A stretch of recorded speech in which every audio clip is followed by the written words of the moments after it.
আজকে আপনার রানীগঞ্জে হালদার বাঁধ বলে একটি জায়গা আছে, সেখানে আমার অনেক যেমন পেশেন্টও আছে, অনেক গরিব দুস্থ মহিলারাও রয়েছেন।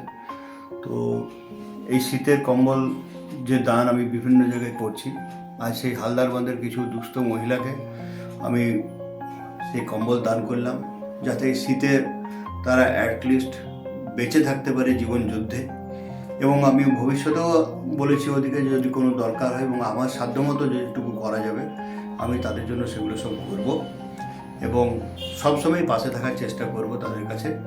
শুধু মানুষ হিসাবেও নয়, ডাক্তার হিসাবেও আমি তাদেরকে যেমন আগেও কাউকে ওষুধ ফ্রিতে দিয়েছি, চিকিৎসা ফ্রিতে করেছি, তো এবারে সেরকম কম্বল দানও তাদেরকে আমি করলাম এবং ভবিষ্যতে অন্যান্য জায়গায় যেখানে লোকের অসুবিধা হবে তাদের পাশে আমি দাঁড়ানোর চেষ্টা করব।